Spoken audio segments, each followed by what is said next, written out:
All right, let's jump right into this masterclass. I'm going to be your coach today, and I'm handing you the exact blueprint you need to secure a distinction on your MIVA examination covering Michael Porter's competitive diamond. Seriously, if you've been staring at your syllabus, scratching your head over how to turn a business theory from 1990 into a top-tier essay today, you are in the perfect place. We're going to break this complex model down using real, vibrant examples that your examiner is absolutely going to love. Here's a quick look at our agenda for today's explainer. We'll cover the MIVA challenge, unpack the theory via Nollywood, go through a 5-step banking blueprint, and finally, show you how to earn that distinction. Section 1, the MIVA challenge. Let's look at exactly what you're up against.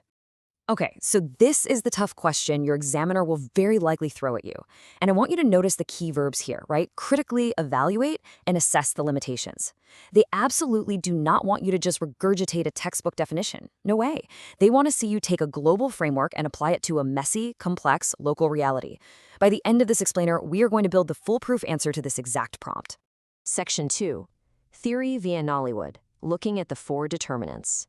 So, before we actually write the essay, we need to deeply understand the theory. And honestly, this brilliantly illustrates the core of Porter's 1990 framework.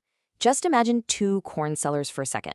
One is chilling on a quiet back street, literally no competition, no demanding customers, zero pressure to get better. The other is smack in the middle of Balagoon Market, surrounded by 50 competitors with loud customers instantly comparing prices and quality. Who builds the better product? The Balagoon Market seller every single time. And that's Porter's realization. Intense domestic rivalry is this man-made crucible that forces global competitiveness. If we look at Nollywood, the first 2 of Porter's 4 determinants just jump right out at you. First, we've got factor conditions, the inputs. For Nollywood, that's a massive, naturally gifted storytelling talent pool, combined with low-cost domestic production. Second, demand conditions. This is your home market, right? In Nigeria, you've got brutally demanding domestic audiences who will literally hop on Twitter at 2 a.m. to drag a bad movie. And you know what? That intense consumer pressure is exactly what pushed Nollywood from VHS-era home videos to Cannes-eligible theatrical releases today. To finish out the diamond, Nollywood thrives because of the 3rd determinant, related and supporting industries. Industries don't grow in a vacuum.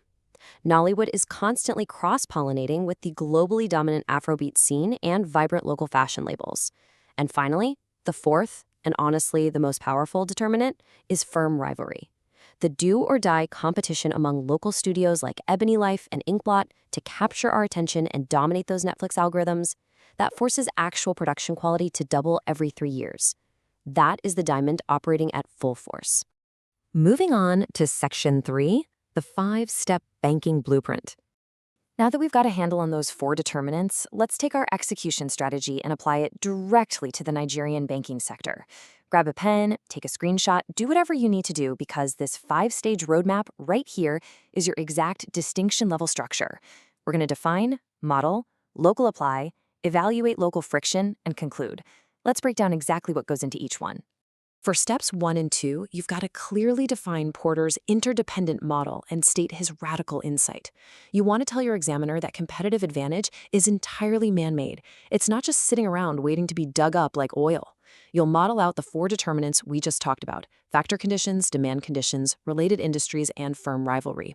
Emphasize that when these 4 interact, it creates a durable advantage. Now, step 3 is the crucial one. This is where you apply the determinants locally to the banking sector. Show them how a digitally literate population of 220 million consumers acts as a massive demand condition. Then, explain how the related industry of a booming fintech ecosystem, think guys like OPay and MoneyPoint, acts as a ferocious catalyst for traditional banking innovation. This pressure is exactly why established giants like GTBank are forced to radically upgrade their digital interfaces just to survive, which actually help them reclaim top customer experience rankings. Okay. I want you to look at this number, 518.5 billion naira. Let that sink in for a second. In 2024, Nigerian banks collectively spent that much on IT alone. And they didn't drop 500 billion naira because they just love buying new servers. They spent it to beat each other. This is the ultimate, undeniable proof of Porter's firm rivalry determinant in action. This data right here proves the firm rivalry determinant. It's an expensive do-or-die arms race. I mean, GT Bank alone spent 88 billion naira. And look at Fidelity Bank, a 239% leap in a single year. Zenef and UBA basically doubled their spending. This madness of domestic competition is exactly why Nigerian mobile banking apps drastically outperform a lot of their European equivalents today. Put these exact stats in your essay, and your examiner will know for sure that you understand the material. Finally, Section 4, earning the distinction through critical evaluation.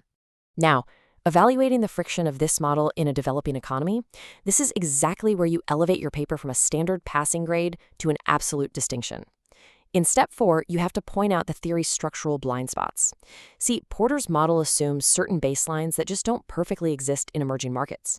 So you need to highlight how severe infrastructure gaps, which we call advanced factor fragility, and deep financial exclusion significantly limit the diamond's full expression in Nigeria. This contrast is pure gold for your essay. On one side, in the formal market, rivalry creates world-class tech, right? Like GT Bank migrating to global tier infrastructure. But on the flip side, the model totally misses the informal market. We're talking about 60 million financially excluded adults who generate zero demand signals within this framework. Plus, the theory doesn't really account for the crippling cost of running huge data centers on diesel generators because of power deficits, which can literally add 40% to operating costs. Showing your examiner this duality is a game changer. And that brings us to Step 5. You've got to wrap it all up logically.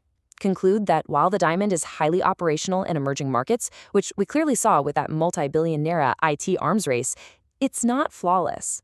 Addressing basic infrastructure and pursuing massive financial inclusion are necessary interventions to truly strengthen the diamond.